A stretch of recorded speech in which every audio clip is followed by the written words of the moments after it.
느리나는 그 얘기를 자주 들어요. 전에 못 들어봤던 얘기죠. 교회 예배 드리냐고. 오히려 그런 얘기를 듣다 보면 예배 드리는 게 뭔가 좀 더 이상한, 보편적이지 않은 상황. 예배를 안 드리는 게 이전에는 보편적이지 않은 상황이었는데, 이제는 예배 드리면은 뭔가 좀 이렇게 특별해 보이고 유별나 보이는 그런 상황들이 돼버렸죠. 큰 교회들, 이제 기독교 신문들 보면은 전체적으로 이제 신방도 비대면으로 하고 교육 같은 것도 다 비대면으로 이제 준비하고 있다. 어제도 잠깐 장례식장 가서 나눴지만은 그게 다 부메랑 돼서 이제 교회로 돌아옵니다. 조만간에. 그래서 대형교회 붕괴 현상들이 앞으로 가속화될 거예요. 저는 그렇게 확신합니다. 예배 가운데서도 마찬가지입니다. 이제는 우리가 뭔가를 신앙적으로 살아감에 있어서 대부분의 사람들이 육신의 그런 어떤 어려움, 질병과 육신에 있어서의 문제를 계속해서 생각하는데, 그거보다 훨씬 더 중요한 것은 영적인 그 심령의 붕괴 현상. 그러니까 우리는 하나님과 영으로 연결되어 있거든요.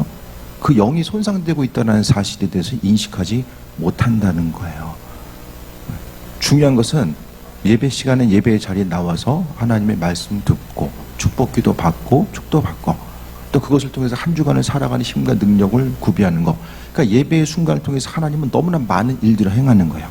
우리의 영육간의 강건함을 지키시고 인도하시고, 신앙생활 한다는 것은 악한 영과의 싸움, 공격 앞에 우리는 서 있는 거거든요. 그러니까 한 주간을 새해 먹고 살아갈 수 있는 힘과 능력을 하나님께서는, 그러니까 제가 축도 시간에도 움직이지 말라고 얘기하는 게, 그 축도 시간이 예배 가운데서 정말 또 중요한 시간이에요. 마지막에 축복 기도 자체를 통해서 바로 하나님께서는 우리가 생각하는 것보다 훨씬 더 많은 일들을 이루신다라는 거예요. 그러니까 이제는 뭐 시간이 좀 지나면 되겠지, 이게 아니라 앞으로는 계속됩니다. 이 바이러스 상황이 후반기도 계속 갈 거고 이게 계속 갈 거예요. 끊이지 않습니다. 그러면은 이게 비대면으로 이걸 계속 우리가 가면서 우리가 가지고 있는 믿음의 정체성 자체를 지키고 나아갈 수 있는 것인가? 그것에 대해서 심각하게 질문해 봐야 됩니다. 신앙생활 한다라는 것은 영적인 생활을 한다라는 거거든요. 우리 하나님과 우리는 영으로서 연결돼 있어요. 그런데 우리가 더 심각하게 민감하게 반응해야 될 것은 이 영적인 통로 자체가 지금, 이 통로, 하나님과 이 관계성 가운데 라인이 어떻게 되어 있는가를 분명하게 점검해 봐야 됩니다. 단순히 보여지는 것 때문에 어떤 두려움을 가지고 머무를 것이 아니라 그 뒤에서 내 지금 영적인 상태, 뭐 시간 지나고 그냥 회복될, 그게 아니라는 거예요. 죄도 심각한 데미지를 남는 것처럼 영적인 손상 자체도 언젠가는 이게 계속해서 어떤 결과들로 나타나게 됩니다. 그러니까 우리가 생각했을 때 눈에 보이는 것보다 더 중요한 게 영적인 세계라고 분명히 말씀드렸어요. 그래서 이 시간을 통해서 우리는 육적으로 하나님께 예배에 참인 것, 하는 것 이상을 넘어서서 영적으로 우리 심령 자체가 주님과 소통함을 통해서 그 도우심과 인도하심을 경험하는 순간이 바로 이 예배의 순간이라는 사실에 대해서 분명히 이야기합니다. 세상 가운데 예배에 참여하기 위해서, 저도 마찬가지죠. 예배에 참여하기 위해서, 이 시간을 구별하기 위해서 여러 가지 부담감도 있고 어려움도 있고, 그냥 비대면을 다 하면 서로 그냥 육신은 되게 편하겠지만은 그거 자체가 우리 영적인 거. 그러니까 저는 항상 그걸 생각해요. 외형적인 거 뭐 얼마나 더 모이고 덜 모이고 이건 이젠 별로 중요하지 않아요. 제게는 중요한 것은 지금 각각의 지금 영적인 상태가 어떠한가. 그 영이 죽으면은 몸도 죽습니다. 영적으로 죽어버리면은 그 이후의 삶에 있어서 심각한 데미지들이 나타날 수밖에 없다라는 거예요. 그러니까 교회 가운데서 구성한 한 사람 한 사람들이 이 영적으로 어떻게 지금 살아가고 있는가. 영을 지키기 위해서 건강한 영적으로, 육신의 건강함은 그냥 눈에 보이지만 영적인 건강함은 잘 안 보이거든요. 그러니까 내 안에 있어서 이런 영적인 건강함을 얼마나 지금 중요하게 여기고 그것을 지키기 위해서 얼마나 힘쓰는가. 단순히 예배 한번 드리고 안 드리고 그걸 통해서 예배 드리니까 그냥 영혼 구원받고 안 드리니까, 이게 그 차원으로 이야기할 것이 아니라 우리가 지금 심각하게 고민해 봐야 될 것은 바이러스 언제 떠나가나 이게 아니라 내 지금 영의 상태, 여러분 각각의 영적인 상태가 지금 어떠한 거를 생각해 봐야 되고, 모두 다 마찬가지입니다. 예배에 집중하고 있는 모두 다 각각의 영적인 상태에 대해서 분명하게 민감하게 반응해야 돼요. 아이들도 영이 있고 또 전부 다 마찬가지입니다. 내 심령이 지금 주님과 교제하고 소통하고 있는가? 겉으로의 모습은 소통하는 것처럼 보이지만은 영적인 그 부분이 계속해서 지금 살 빠지는 것처럼 말라가고 있지는 않은가? 메마른 뼈. 그 에스겔서에 나오는 메마른 뼈들이 나오잖아요. 그러니까 영적으로 체험받지 못하면은 살아있을 때 다 메마른 뼈가 되는 거예요. 그러니까 우리가 예배 시간에 대해서 더 구별해야 되고 더 참여해야 되고 그것을 통해서 하나님께서 허락하신 풍성한 은혜와 또 인도하심, 그것에 대해서 계속해서 공급받아야만 합니다. 그러니까 비대면으로 참여한 이들이 좀 불편할 수 있겠지만은 지금 상황 자체가 모두 다, 제가 이런 말씀을 드리는 것은 핵심은 한 가지입니다. 우리의 영에 집중해야 되는 거예요. 내 영이 지금 건강한가 아닌가, 그것에 대해서 지금 아주 중심적으로 관심을 둬야 됩니다. 계속해서 들려지는 이 바이러스의 소식에만 계속해서 하면은 육신의 생각 또 육적인 것들에만 중심 둘 수밖에 없는데, 그게 아니라 말씀을 통해서, 기도함을 통해서 항상 우리는 내 영의 상태가 어떤지를 알아야지만이 그것 자체가 나중에서의 우리가 정말로 힘들고 어려운 고난의 때, 뭐 국가적인 고난이든 가정과 개인적인 어려움이든 그 고난의 때에 우리가 영이 죽어버리면은 견딜 수가 없다라는 거예요. 상황 가운데서는 세상 모든 것, 어떤 다른 사람들이 이렇게 움직이고 저렇게 움직이고 이게 옳다, 저런 옳고 그름을 얘기하고 싶은 것이 아니라 하나님 보시기에 내 영적인 상태를 유지하고 나아가는 것, 내가 무엇을 하든지 간에 예배 가운데 어떤 모습을 어떻게 나아가는가, 그것에 대해서 우리는 정말로 주님의 음성 가운데 귀를 기울이고 그 도우심과 인도하심 가운데 우리가 어떤 것을 결정하고 나아가지 않는다면 가장 심각한 문제는 영이 죽는다는 거예요. 영이 죽으면 다 죽습니다. 영이 죽으면 다 죽습니다. 지금보다 무엇보다 우리는 영적인 건강함에 대해서 중심 두지 않으면은 나중에 결과들에 대해서 우리가 감당할 수 없는 거예요. 그러니까 다른 것보다도 각각의 내 믿음 생활함에 있어서 내가 지금 영적으로 건강함을 내가 지금 어떻게 유지하고 나아갈 수 있을까? 그것에 대해서 점검해 봐야 됩니다. 오늘 저는 다니엘의 기도, 오늘 보면 다니엘의 기도가 나오는데 다니엘서를 읽으면서 다니엘이 어떤 사람입니까? 하나님 보시기에 합한 사람. 다니엘은 흠이 나오지 않아요. 처음부터 끝까지 정말 하나님 마음에 합한 사람으로서의 모습을 이야기합니다. 그런데 다니엘서를 읽으면서 오늘 시대 가운데서는 오늘 2절 말씀 볼게요. 1절 2절 좀 봅니다. 메대 족속 아하수에롤의 아들 다리오가 갈대아 나라 왕으로 세움을 받은 첫해 곧 그 통치 원년에 나 다니엘이 책을 통해 여호와께서 말씀하신 선지자 예레미야에게 알려주신 그 연수를 깨달았나니 곧 예루살렘의 황폐함이 70년 만에 그치리라 하신 것이니라. 다니엘이 예레미야의 글을 알고 있었던 거죠. 예레미야서를. 그의 상황을 보니까 하나님께서 예레미야 선지자에게 70년의 환난과 어려움의 시간을 이야기하셨죠. 그 순간 고난 가운데 있고, 다니엘의 마음은 어땠을까요? 다니엘의 마음.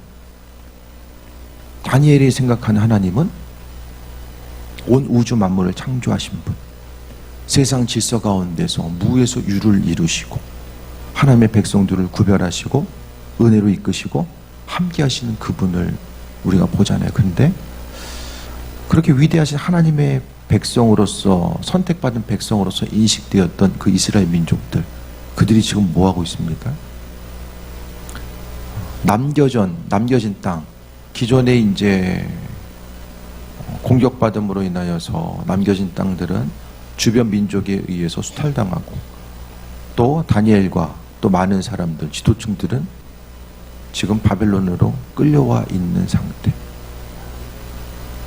창조주 하나님의 백성인 그들이 왜 지금 현실 자체가 주권을 잃어버리고 환난과 어려움 가운데 살 수밖에 없는가, 그것에 대해서 그 현실 자체를 바라봤을 때에, 그러니까 모든 지혜와 능력과 중심은 다 하나님께 있는데 그 하나님의 백성인 이스라엘 백성들이 왜 지금 현실 가운데 남의 눈치 보면서 환난과 어려움을 경험할 수밖에 없는 그 환경 가운데 놓여져 있는가? 그것에 대해서 그 현실을 바라보면서 다니엘은 그 마음에 너무나도 심각한 안타까움을 가지게 되었던 것 같아요.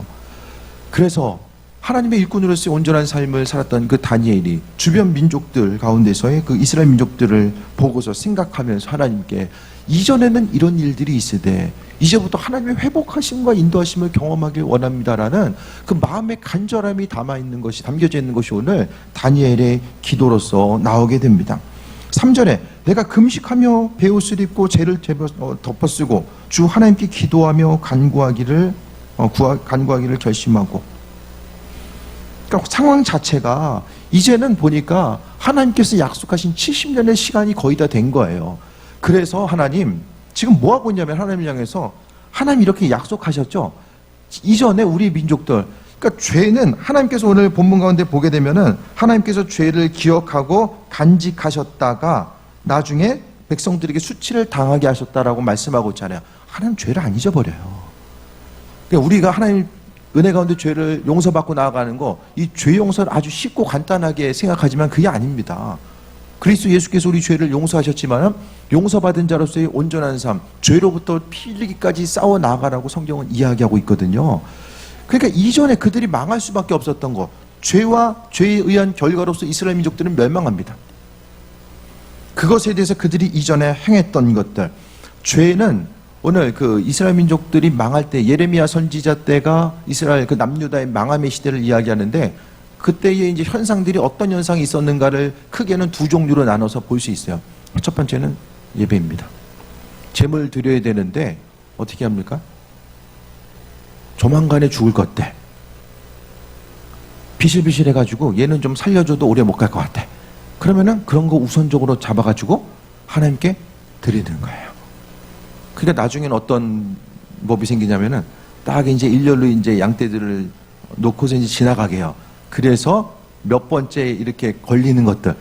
그러니까 제물을 선택하는 것이 아니라 이제 그 복불복으로 걸리게끔 하는 이런 현상들이 나타나게 되고요. 예배에 마음 두지 않고 오전에 산당 가서 절하고 오후에 가가지고 또 제물 드리고, 종교적인 타락과 본질적인 문제. 그러니까 지금 자체는 눈에 보이는 현재 있어서의 한국교회의 현상과 어려움 자체는 이전에 다 뿌려놓은 거예요. 교회 공동체가 뿌려놓았던 거를 다 지금 거두고 있는 거거든요. 교회 가운데서의 모습을 통해 보게 되면은 다 이전에 뿌려놨던 것들이 거두게 되는 거예요. 예배가 무너지고 교회 자체가 이 본질, 하나님과의 관계성, 또 그분의 백성으로서의 온전한 삶을 살아가는 것 자체를 잃어버렸기 때문에 본질이 없어지게 되면 위기의 순간에 견뎌나갈 수가 없는 거예요. 그러니까 이스라엘 민족들은 첫 번째로 그 죄의 모습, 왜 그들이 망할 수밖에 없었는지에 대해서 하나님께서는 예레미야나 또 이사야 선지자를 통해서 그들이 죄를 고발함에 있어서 첫 번째는 하나님 원하시는 예배자로서 쓰지 못했다라는 거예요. 마땅히 구별되고 하나님께 나아가야 되는 그런 모습, 마음과 생각을 굳게 두고 움직이고 나아가야 되지만 그들의 마음과 생각은 하나님을 향하지 않았다라는 것 자체를 이야기하고, 두 번째는 성경에서 이웃과의 관계성입니다. 많이 가지고 있는 사람은 더 많이 가지고 있고 없는 사람은 계속해서 부족해지고, 있는 사람들이 성경에는 고리대금 하지 말라고 했거든요. 동족끼리 돈 꺼주고 받지 말라고, 그 이자 받지 말라고 했는데 오히려 고리대금합니다. 그래서 빚 못 갚으면은 어떻게 됩니까? 종으로 잡아가고, 이 사회의 극심한 타락 현상이 나타나게 됩니다. 이런 것들을 계속해서 이야기하면서 5절 보면, 우리는 이미 범죄하여 패악하며 행악하며 반역하여 주의 법도와 규례를 떠나 싸우며 우리가 또 주의 종 선지자들에게 주의 이름으로 우리의 왕들과 우리의 고관과 조상들과 온 국민에게 말씀하신 것을 듣지 아니었나이다. 제가 요즘 설교 시간에 제일 강조하는 게 뭐죠? 제일 강조하는 거 누구한테 물어봐야 되지? 학교에서도 수업 시간에 물어본다 그러면 참 별로 좋진 않더라고요. 시킬까봐. 주님의 음성 들어야 된다 말씀드리잖아요. 요즘에 여러분은 고민해야 돼요. 하나하나 다 고민해야 돼요. 위기와 환난의 시기에는 다 고민해야 돼요. 이것이 하나님의 뜻일까? 아닐까? 내가 지금 이렇게 행동하는 것이 아버지 마음에 합한 것일까? 아닐까? 그것에 대해서 고민해야만 합니다. 그 고민하고 계세요? 마땅하고 당연해 보이는 일이라고 할지라도 고민해야 됩니다. 한 가지 왜냐면은 이게 하나님 말씀을 듣지 않았다는 것은 삶의 선택함에 있어서 어떤 결정의 문제를 하나님께 묻지 아니하고 스스로의 생각대로 했다라는 것을 이야기하거든요. 오늘 말씀을 통해서 듣지 아니했다라는 거, 우리는 들어야 되잖아요. 듣기 위해서 하나님 말씀이 무슨 뜻인지를 깨달아 알아야 되고, 그 말씀을 통해서 우리에게 주어진 선택권의 문제 가운데서 무엇을 선택하고 무엇을 하지 말아야 될지에 대해서 결정하는 그 삶을 살아가야 된다는 것에 대해서 이야기합니다. 당연한 것이다라고 할지라도 한 번 더 물어보고, 마음이 좀 이거 좀 아닌 것 같은데, 그런 거 있으면 한 번 더 물어보고, 주님 어떻게 해야 될까요? 한 번 더 물어보는 거, 이것이 정말로 말세를 살아가는 우리들에게 있어서 가장 필요한 것입니다. 그들은 듣지 않고 묻지 않고, 오히려 선지자가 이야기했을 때, 예레미야 선지자가 구레같이잖아요. 막 바닥 파가지고, 예? 우물 같은데, 성경에 보면은 우물을 한 20m 이상 파거든요. 거기다가 이제 구덩이 파고 가다 놓고, 예레미야가 하나님 말씀 정하다가 엄청나게 많은 고난을 당하게 됩니다. 시대적인 어려움 앞에서 목소리를 내지 않죠. 서로 부담스러워하는 얘기는 안 하죠. 안 해요. 시대 가운데서 뭔가 사람들이 싫어할 만한 얘기 자체는 강단에서도 사라진 지가 오래됐습니다. 서로 상호 부담스러워할 만한 얘기는 안 하는 거예요. 교회 부흥에 도움이 되지 않을 만한 얘기들은 안 합니다. 신학교에서도 이 코로나 사태에 대한 신학적인 답을 줘야 될 것들이 많이 있거든요. 나서서 얘기 잘 안 하잖아요. 부담스러우니까 얘기 안 해요. 심지어 교단에서도 이렇게 해라 저렇게 해라 얘기 안 해요. 생각이 다르니까 한쪽으로 이야기하는 것 자체를 부담스러워하는 거죠. 오늘 성경 시대도 마찬가지입니다. 하나님께서 이제 70년 포로 생활한다? 아무도 좋아하지 않는 거예요. 이스라엘 백성들이 망한다라고 하는 게 하나님 뜻이다라고 예레미야 선지자가 이야기했지만, 그것에 대해서 주의하는 사람은 거의 없었어요. 우리가 왜 망해? 그들이 망한 것은 말씀대로 살아가지 않았기 때문에. 그러니까 믿는 자로서 우리의 삶의 모습 자체는 정말로 마지막 때가 될수록 사람들이 남의 말 듣는 것에 대해서 점점 싫어요. 자신과 생각이 다른 이야기들을 듣는 것에 대해서 점점 더 못 견뎌하고, 또 어려워하는 이 시대를 살아가는 것.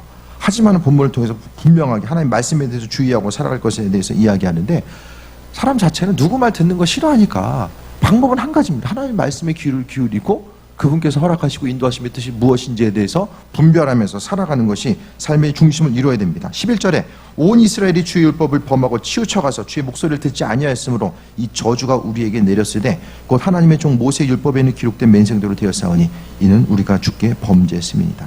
다니엘에 보니까 우리가 왜 이렇게 됐지? 역사를 살펴보니까 하나님께서 지키라고 하신 그 말씀, 생명으로 여기려고 하는 그 말씀에 대해서 지키지 아니하다 보니까 뭐가 돼요? 하나님께서 우리에게 축복하시는 것은 말씀대로 지켜, 그러면 내가 가지고 있는 우주를 창조한 그 능력과 은혜 가운데 하나님 축복하신다라고 말씀하셨고, 말씀 지키지 않았을 때 저주가 임한다라고 말씀하셨거든요. 왜? 말씀 지키지 않으면 하나님의 백성이 아니기 때문에. 그러니까 세상은, 그러니까 이 원리 자체를 다시 한번 말씀드릴게요. 사람은 이미 죄 때문에 죽을 수밖에 없는 존재예요. 예? 제가 물에 빠진 사람 말씀드리잖아요. 이미 지금 이제 물에 빠져 있는 상태예요. 물에 빠져 있는 상태인데 주님께서 말씀하신 것은, 말씀대로 살아가는 사람, 그리스도 예수를 믿는 사람들은 주님께서 한 사람을 건져내시기 위해서 어떻게 하는 거예요? 구명조끼 던져준 거예요. 그거 잡는 게 믿음이고요, 건져 올림받는 게 생명이에요. 그러니까 하나님이 너 예배 생활 안 하고, 예? 그리스도 예수 주님 믿지 않고 예수님 안 믿어가지고 지옥 가는 게 아니에요. 죄 때문에 지옥 가는 거예요. 그 분명히 아셔야 돼요, 개념을. 죄 때문에 죽을 수밖에, 하나님의 창조 법칙은 죄 지으면 죄로 인해서 죽을 수밖에 없는 것. 그런데 그 죄로부터 죽을 수밖에 없는 이들을 살려주신 것이 하나님의 말씀과 은혜. 그러니까 우리가 하나님 은혜 가운데 그 보호하심 가운데 있지 않으면은, 성경은 사단이 우는 사자같이 삼킬자를 찾아다닌다고 하잖아요. 그럼 사단 밖에서 뭐 합니까? 여러분 주변에는 별로 관심이 없습니까? 사단이? 여러분에게? 그 사자는 어디가 있습니까? 동물원에 갇혀 있어요? 어디서 뭐 하고 있어요? 사도 바울은 주님은 세상 사는 거 영적 전쟁이야. 그래서 깨어 있어야 돼. 예수님께서도 계속 말씀하셨잖아요. 죄로 인한 저주가 임한다라는 거예요. 죄 짓고 그 죄의 고리를 끊어내지 못하면 죄가 계속해서 열매 맺습니다. 그러니까 계속해서 고통당하는 거예요. 영적인 건강함이 그 영적인 감각이라고 하잖아요. 영감이라고 이야기하고 영적인 건강함, 그 감각이 살아있으면 세상을 분별하게 돼요. 무엇이 영적 전쟁이고, 이게 무엇이 그리스도에서의 평안이고, 무엇이 행해야 될 것과 이것이 무엇을 버려야 되는 것, 이런 부분에 대해서 우리가 분명히 기억할 수 있게 되는데, 하나님 말씀이 기준이잖아요. 그 말씀이 기준이 되어서 우리 삶을 비춰보지 않으면은 몰라요. 저도 맨날 헷갈려요. 아, 이건 좀 당위성이 있는 것 같은데 주님 이거 해도 될까요? 뭔가 좀 찜찜함이 있어. 그럼 계속 기도해야 돼요. 그걸 가지고 마땅히 이게 옳은 것, 이 죄인지 아닌지 그런 문제가 아니라도, 이것이 지금 이 시대를 살아감에 있어서 하나님의 온전한 백성, 우리는 세상을 살아가고 있지만 천국 백성이라고 이야기하잖아요. 천국 백성으로서 세상을 살아가는 것 자체가, 세상의 법도 있지만 하나님 나라의 법을 가지고 살아가는 우리들의 모습이 그분 보시기에 합한 삶인가 아닌가에 대해서 무엇을 통해서, 하나님의 말씀을 통해서 비춰보는 거예요. 그래서 제가 서두에도 이야기했던 것처럼 하나님께 물어봐야 된다. 계속해서 물어봐야 된다. 물어보지 않으면은 우리가 실수합니다. 날마다 실수하고 넘어지고 온전한 선택을 하지 못함으로 인하여서 영적인 건강함 무너지고 환난과 어려움의 때를 계속해서 경험할 수밖에 없다라는 거예요. 그래서 모세의정 율법에 기록된 대로 저주가 임했다라고 이야기하는 거예요. 다니엘서를 읽으면서, 지난주에 읽으면서, 아, 다니엘이 얼마나 안타까웠을까. 다른 사람이 아니라 하나님의 축복을 경험했던 그 사람, 하나님과 합한 삶을 살아갔을 때에 누리는 축복이 무엇인지를 가장 잘 알았던 사람 중에 한 명이 다니엘인데, 그것을 누리지 못하고 종살이하고 있고, 또 예루살렘 성, 하나님의 존귀한 곳은 무너져 있는 이 상황을 바라보면서 다니엘은 얼마나 안타까웠을까. 그 마음이 느껴졌어요. 12절에 주께서 큰 재앙을 우리에게 내리사 우리와 및 우리를 재판하던 재판관을 쳐서 하신 말씀을 이루셨사오니 온천의 예루살렘에서 일어난 일 같은 것이 없었나이다. 심판 때를 이야기하고, 그러니까 항상 다니엘은 뭐 했어요? 그가 어디 향해서 기도했어요? 예루살렘 향해서 기도하잖아요. 오늘 본문에 보니까 다니엘이 예루살렘을 향해서 기도했던 그 마음이 느껴지는 거예요. 성전을 향해서 바라보고, 하나님께서 함께 하시고 인도하시고 함께 하셨던 그 부흥의 때가 지나가고 환난과 어려움이 있었던 것. 예루살렘 향해서 뭘 기도했을까요? 그냥 기도해야 되니까 예루살렘 향해서 기도해야지, 그게 아니라 예루살렘의 회복, 하나님께서 약속하셨던 그 약속의 시간이 다 차고 그들 민족이 하나님 앞에 바로 서는 그 순간, 그가 하나님께 간구합니다.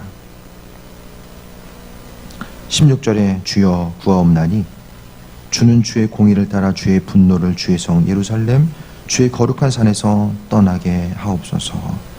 이는 우리의 죄와 우리 조상들의 죄악으로 말미암아 예루살렘과 주의 백성이 사면에 있는 자들에게서 수치를 당함이니이다. 현실의 상황과 비춰보면 교회 공동체가 상하게 되는 처한 어려움들, 지금 교회는 무엇을 향해 갔습니까? 성장만 향해 갔죠. 교회 다니는 사람들의 많은 목적이 잘 되는 거, 천국 가는 거, 세상에서 믿지 않는 사람보다 더 잘 되는 거, 기복 중심주의의 믿음을 가지고 달려갔는데 기복주의의 문제점이 무엇인지 아십니까? 주변 사람들을 돌아보지 않는 거예요. 하나님 말씀의 중심, 하나님과의 관계성과 이웃과의 관계성을 분명히 말씀하셨는데 수평적인 관계가 붕괴된 거예요. 수직적인 관계만 보다 보니까 수평적인 관계가 붕괴되죠. 이게 서 있으려면 수평이 서 있어야지 수직이 세워질 수 있거든요. 건축물 자체도 그냥 뭐 땅으로 박으면 된다? 그럴 수 있겠지만은 구조물 자체는 신앙생활의 건강함은 수평을 통해서 수직이 세워져야 돼요.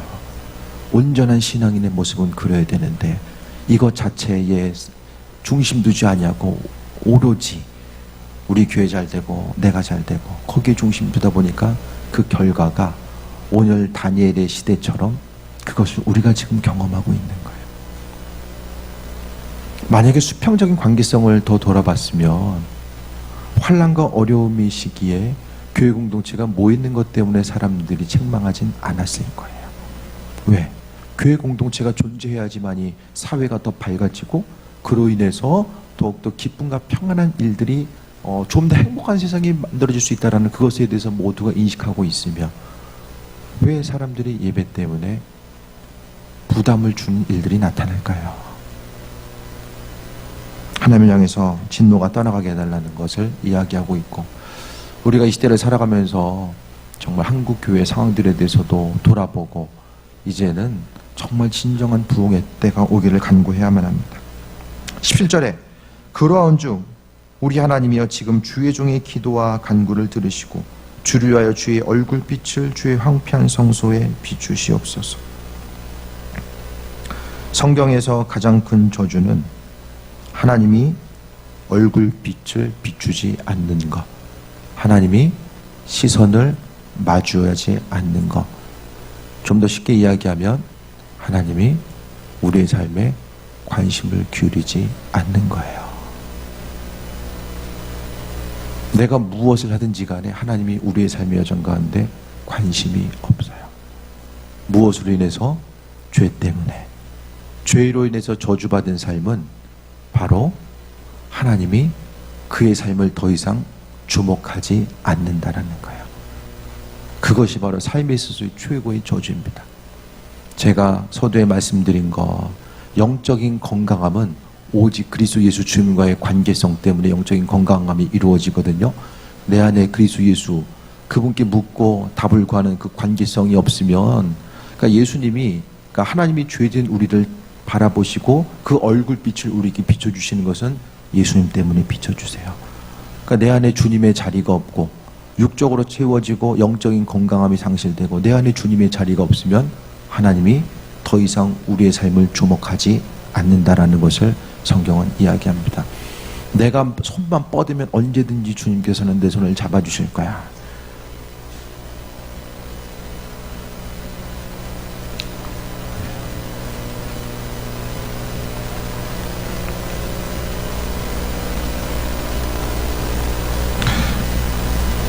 어떻게 생각하면은 신앙생활은 하나님 눈치 보면서 사는 것일 수도 있어요. 하나님 눈치 보면서 하나님 기뻐하실까 안 하실까.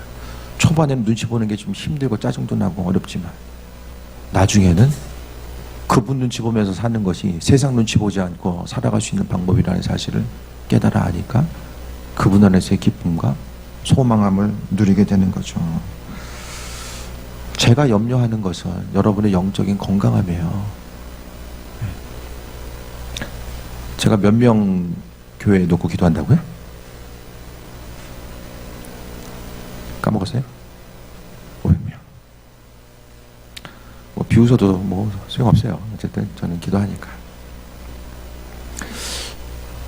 미리 500명 교회 목회한다라는 마인드 가지고 목회하자. 저는 그렇게 생각을 하고 있어요. 먼저 준비돼야 되겠다. 왜 500명 돼야 되냐면은 교회석이 500석이면 더 되겠죠. 제가 다시 한번 말씀드릴게요. 하나님께서 그 얼굴빛을 우리 교회에 비추셔야 되는 이유와 당위성 자체를 우리는 반드시 알고 있고 가지고 있어야 돼요. 지금은 교회가 소망을 잃어버리는 시대입니다. 어떻게 하면 목사님들처럼 교회 부흥을 위해서 연구하고 거기 집중하는 분들 없어요. 그러니까 세상 여러 가지 연구 분야가 있지만 교회 성장을 위해서 노력하는 목회자들만큼 더 파고든 적이 없어요. 제가 보기에는 그래요. 삶을 통해서 우리는 하나님 우리가 부흥해야 되는 목적 자체, 지금은 소망을 잃어버렸어요. 한국 교회 가운데서 어떻게 할 수 있냐면은 교회에 소망이 있으면은 신학교의 경쟁률 자체가 점점 올라가요. 그런데 점점 학교들이 미달 사택을 하는 것들, 왜? 목회에 대한 소망 자체가 없는 거예요. 소망이 없다라는 것은 불과 제가 개척할 때만 해도 저희 9월 지방만 해도 한 2개 교회들이 매년 이렇게 생겨지고 있었어요. 근데 지금은 개척하는 교회들을 발견할 수가 없어요. 왜? 소망이 없기 때문에. 그러면 한국 교회 가운데서 여전히 하나님께서 함께 하시고 인도하심에 대한 소망을 누군가는 비춰줘야 돼요. 그 비춰줄 수 있는 역할을 누군가가 해야지만이 힘없고 나아간다니까요. 그러니까 저도 마찬가지로 이 어려운 시기에 기도해야 되겠다는 마음 먹은 것이 주변에 보니까 기도하는 교회들은 환난과 어려움이 있어도 휘청하지 않고 여전히 꾸준히 자리를 지키면서 사명 감당하고 역할 감당하는 교회들이 있더라고요. 그 교회들을 보니까 전부 다 죽을 힘에 대해서 기도하고 하나님 마음에 합한 자로서의 삶을 살기 위해서 힘쓰는 교회, 선교하는 교회, 기름 부으심에 대해서 소망하는 교회, 영적인 건강함에 대해서 중심 두는 교회들이 성장하면서, 그러니까 교회를 통한 하나님만이 행하실 수 있는 일들을 경험하는 교회들은 누가 뭐라고 한들 성장하고 있는 거예요. 그것을 보니까 기도하는 게 답이구나. 이런 모델 자체를 지금도 작은 교회지만 그 역할을 우리가 감당할 수 있으면 성장하는 것 자체가, 외양 자체가 전부는 아니지만 그래도 많은 사람들이 성장하는 어떤 것을 바라보면서 좀 더 세먹고 나아갈 수 있는 그 동기와 소망함을 가질 수 있으면 하나님께서는 부어주실 것이다라는 기대함이 있는 거죠. 우리가 교회 성장하고 나아가기 위해서 더 힘쓰고 노력해서 뭘 하고 싶은 생각은 없어요. 제가 말씀드리잖아요. 교회는 하나님께서 주시는 거, 돈을 주시든 저 가지고 주시든 전 주시는 거를 받고자 하는 그 마음을 변화시켰어요. 우리가 건축헌금하고 소망함은 있지만 그것을 가지고 전부 할 수는 없잖아요. 주님께서 주시고 행하신 것들을 받자. 그러면 하나님께서는 어떤 사람에게, 어떤 교회에게 부어줄까를 생각했을 때에 분명한 이 시대의 소망과 비전과 목표를 가지고 움직이고자 하는 그 교회들 향해서 하나님께서는 얼굴빛을 비춰주신다라는 그 소망함이 마음속에 생긴 거예요. 그래서 그걸 향해서 지금 나아가고자 하고, 그것 때문에, 보여지는 것 때문에 지금 뭐 많이 더 모이든 안 모이든 그것 때문에 스트레스 받고 그렇게 살지 아니할 수 있는 것은 분명한 소망과 비전과 목표가 있고 그것을 위해 하나님께서 사용하신다라는 것. 그래서 수많은 이들이 교회 공동체를 주목하고, 왜 교회가 이 시대에 개척해야 되고 또 교회가 어떻게 성장할 수 있는지에 대한 분명한 모델을 제시할 수 있다면은 사명 감당하는 거죠. 더 이상 바랄 게 뭐가 있습니까?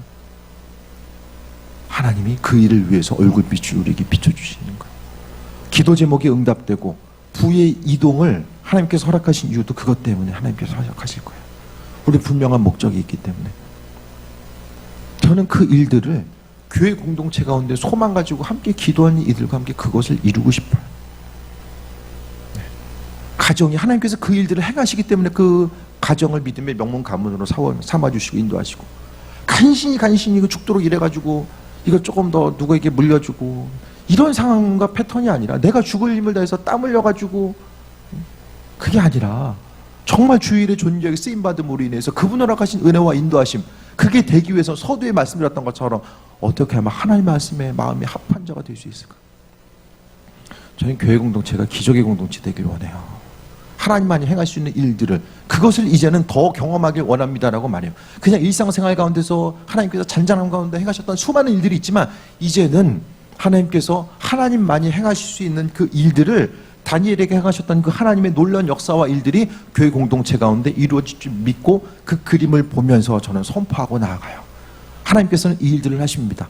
세상에서 포기하고 안 된다라고 했던 수많은 일들이 교회 가운데 이루어지고, 절망 가운데 있던 이들, 이제는 세상 가운데 해볼 것 다 해봤지만 안 되기 때문에 절망하던 그들이 교회 공동체를 향해서 왔을 때에 교회 안에서 그 일들이 가능하기 때문에 더 소망 가지고 나아가는 거, 찾아가는 전도에서 이제는 찾아오는 전도의 모습이 교회 가운데서 이루어지길 원합니다. 그래서 저는 그 어느 때보다도 하나님의 행하실 수 있는 일들, 우리는 기적이라고 이야기하지만은 하나님 보시기에는 일상으로 표현되는 그 일들이 교회 공동체 가운데 이루어지길 원하고, 그게 되기 위해서는 우리의 마음과 생각이 항상 하나님께 묻고 답을 얻고, 하나님 내 삶이 어떻게 이루어질까? 아버지 마음에 합한 자로서의 어떤 삶을 어떻게 살아갈 수 있을까요? 세상 끊임없이 들려지곤 힘들고 어려운 고난의 소식에 무릎 꿇는 것이 아니라 정말 하나님의 백성으로서의 담대함과 당당함을 가지고 주께서 지키시고 인도하신다는 그 소망감과 그 은혜 가지고 나아가는 그 삶의 모습, 그게 없으면 신앙생활은 어떻게 합니까? 믿음 생활은 여러분 안에 그리스도 예수는 여러분에게서 어떤 일을 행하고 계시고, 아무것도 할 수 없는 무능력한 분, 내가 고통 가운데 있고 내 선택의 문제 앞에서 전혀 무능력하시고 아무것도 할 수 없는 분, 아무것도 할 수 없는 분이라고 생각하면은 믿음 생활 할 필요가 없죠. 무슨 의미가 있습니까? 그것에 대한 믿음이 없으면 아무것도 경험할 수가 없어요. 하나님의 살아계심을 아무것도 경험할 수가 없어요. 계속 봅니다. 18절 봅니다. 나의 하나님의 귀를 기울이소서 들으시며 눈을 떠서 우리의 황폐한 상황과 주의 이름으로 일컫는 성읍을 보옵소서. 우리가 주 앞에 간구하는 것은 우리의 공의를 의지하는 것이 아니고 주의 큰 긍휼을 의지함이니이다. 다니엘은 이 구절을 어떤 마음을 가지고 주님께 간구했을까요? 하나님 귀를 기울이시고 눈을 떠서, 그러니까 다니엘이 보기에 눈에 보이는 상황 자체가 너무 황폐한 거예요. 왜 하나님의 백성인 우리들이 이렇게밖에 살아갈 수밖에 없는가? 그것에 대한 절박함과 안타까움이 그에게 있었던 거예요. 하나님 황폐한 성읍을 보시옵소서.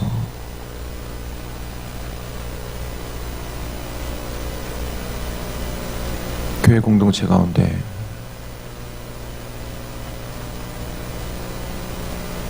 아동부가 붕괴됐어요. 교회가 교육부서가 붕괴됐어요. 이전의 상황을 얼마큼 회복할 수 있을지 아무도 몰라요. 교회의 미래가 사라진 거예요.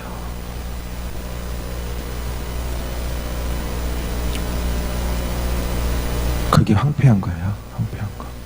다음 세대를 기약할 수 없기 때문에 황폐한 거예요. 교회를 발견하기 힘든 시기가 점점 더 다가오는 거죠. 주님을 향해서 간구합니다. 주님, 긍휼을, 우리의 공이라는 것은 우리가 할 수 있는 어떤 것을 의지하는 것이 아니라 내가 하나님 마음에 합한 자로서 했던 어떤 것들, 내 스스로의 능력이 아니라 주님을 향해서 주의 긍휼을 의지함이니이다. 우리가 기도해야 되는 이유 목적은 주님의 긍휼, 우리가 무엇을 했기 때문에 어떤 값으로 주시는 것이 아니라 하지 않았지만 주님께서 허락하신 전적인 은혜와 긍휼을 은혜라고도 표현할 수 있죠. 그분의 긍휼이 아니면 망한 나라와 하나님 회복하신다라고 말씀하셨던 그 모습 자체가 이루어질 수 없기 때문에 주님의 긍휼에 대해서 이야기한 거예요. 포로기로 끌려갔다가요, 돌아온 사람들의 숫자가 생각만큼 많지 않았어요. 70년 살다 보니까 많은 사람들이 바벨론에 눌러 앉아서 거기 동화되어서 사라집니다. 하지만 일부분의 사람들이 하나님 말씀대로 살고자 수만 리 길을 걸어서 움직이면서 죽는 사람들도 많이 있었어요. 그런데 하나님 약속 붙들고 기도했던 사람들은 믿음의 공동체. 이들이 만약에 포로기에서 귀환 안 했으면 예루살렘은 없는 거예요. 신앙의 전수자들, 말씀의 전수자, 전달자들이 끊어지는 거죠. 복음의 말씀이 우리에게 올 수 없는 거예요. 이 모든 일들이 가능하기 위해서 하나님 긍휼이 필요합니다. 우리 교회 공동체 가운데, 한국교회 가운데 주님의 긍휼이 아니면 아무것도 이룰 수 없습니다. 우리가 기도하는 이유가 무엇입니까? 주님, 우린 할 수 없으니까 하나님께서 긍휼을 베풀어 주세요. 지금 그거 기도하는 거잖아요. 19절 마지막 구절 봅니다. 주여 들으소서. 주여 용서하소서. 주여 귀를 기울이시고 행하소서. 지체하지 마옵소서. 나의 하나님이여 주 자신을 위하여 하시옵소서. 이는 주의 성과 주의 백성이 주의 이름으로 일컫는 바 됨이니이다. 이스라엘 민족이 하나님의 백성이구나. 이스라엘 민족들이 하나님을 믿는다라는 것을 주변 민족들이 아는 거예요. 그러니까 하나님 우리를 회복시켜 주시되 하나님의 이름을 위해서, 하나님의 영광을 위해서 우리를 회복시켜 주시길 바랍니다. 하나님의 은혜와 긍휼에 근거해서 회복에 대한 소망함을 가지고 이야기합니다. 이스라엘의 환난과 어려움의 때, 지금도 환난과 어려움의 때를 우리 또한 경험하고 있지만 중요한 것은 그 환난과 어려움의 때를 통해서 하나님은 너무나 많은 일들을 이루어 가셨습니다. 앞으로 교회 공동체는 기도하는 일에 집중할 거예요. 수많은 교회들 가운데서 기도의 중심을 두는 교회들 나타날 것입니다. 이전보다 훨씬 더 많은 기도의 부분들, 기도회가 더 타오를 것이고 하나님의 백성들의 모습, 더욱더 기도하기에 모이는 사람들이 많아질 거예요. 왜냐하면 다른 방법을 할 수 없기 때문에, 이제는 아무런 방법이 없다라는 것을 인식하기 때문에 그들은 다 각각의 교회 공동체는 본질로 돌아갈 것입니다. 제 생각은 본질로 돌아간 교회들은 한국 교회에 있었던 70년대, 80년대, 90년대 초반까지의 부흥을 경험하게 될 것이고, 또 그 본질의 자리를 망각한 채 여전히 그 비본질적인 것에 중심을 두는 교회들은 조용히 사라지게 될 것입니다. 그 일들을 하나님께서는 이 바이러스 사태를 통해서 행하시고 지금 그 일들을 행하셨다라고 보고, 그 가장 강력한 증거 중에 하나가 우리가 지금 모여서 기도해야 되겠다라고 마음 먹은 것이고, 주께 기대함과 소망함을 두는 것처럼 다른 교회들도 동일한 현상들이 이 땅 가운데 있을 것입니다. 하나님과 교제하고 인도하심 받아 나아가고 그냥 뻔한 신앙생활, 아무런 무능력한 신앙인, 무능력한 교회, 아무것도 할 수 없고 세상의 환경 앞에서 날마다 흔들릴 수밖에 없는 연약한 교회가 아니라, 이 교회는 창조주 하나님께서 세우셨고 그리스도 예수께서 머리 되시고 그의 합한 자들을 불러주셔서 은혜의 자리로 이끄시고 하나님께서 계획하신 그 일들을 우리의 삶을 통해서 행하기로 마음먹으셨다는 사실에 대해서 기억하고, 내가 누구인가 분명히 기억하시고 항상 예배의 자리를 사모하며 이 땅 가운데 내 믿음, 내 영적인 건강함 자체, 수많은 사람들이 다니엘 때에도 믿음 잃어버리고 왕이 주는 음식 앞에 그거 먹고 귀환할 생각조차 하지 않았던 수많은 사람들은 동화된 거예요. 영적으로 깨어있고 건강하지 못했던 사람들은 바벨론에서 다 동화돼서 사라지게 됩니다. 하지만 항상 다니엘같이 기도하고 예루살렘을 향한 소망함, 하나님의 회복하심과 긍휼과 자비에 대해서 간구하고 깨어서 나아갔던 이들은 하나님께서 은혜로 도와시고 그들의 삶을 통해서 영광 받으시고 사용하셨음을 보게 됩니다. 힘든 시기지만 그 어느 때보다 하나님의 긍휼과 인도하심을 경험할 수 있는 때라고 생각합니다. 믿음 생활은 재밌어야 돼요. 신나고 재밌어야 돼요. 신나고 재밌는 믿음 생활은 어떻게 됩니까? 하나님 허락하신 은혜 가운데 세이 먹고 나아가며, 그러니까 주님만이 행할 수 있는 것, 제가 계속 말씀드리잖아요. 기도 제목 응답되는 것이 가장 큰 기쁨이다라고 말씀드리잖아요. 익숙했던 거 점검하시고 포기했던 거 점검하시고, 내가 하나님과의 관계성 가운데 마땅히 기도해야 될 것들, 뒤로 했던 것이 무엇인가를 다시 한번 점검하시고, 내가 이 교회 공동체 가운데 기적을 경험하고 한 번 더 마지막까지 달려보겠다라는 이 마음에 결단 가지고 나아갔으면 좋겠어요. 저는 하나님께 마음의 중심을 두고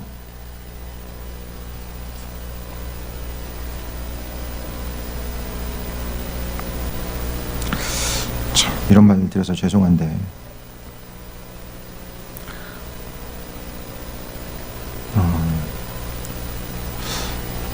여기서 부흥과 기적을 못 보면은 마지막으로 말씀드릴게요. 저 그냥 가서 농사 짓겠습니다. 네.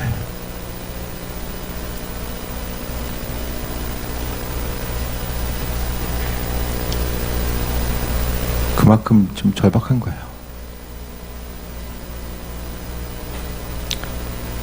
신학으로 박사학위 받았는데 농사 짓는 게 쉬운 건 아니거든요. 고등학교 이후로 신학 공부만 했잖아요. 아는 거, 할 수 있는 건 다 거기 집중돼 있잖아요. 근데 하나님의 긍휼을 보지 못하면 아무 소용없어요. 그 절박함이 지금 있는 거예요. 제가 기도의 자리를 왜 지키고 지금 예배를 어떻게 생각하고 성도들 한 사람 한 사람의 영적인 강건함과 그걸 왜 중심을 두고 있는가. 교회를 보고 있고 이 땅의 교회를 보고 있고 우리 교회를 보고 있고 우리 한 사람 한 사람을 보고 있고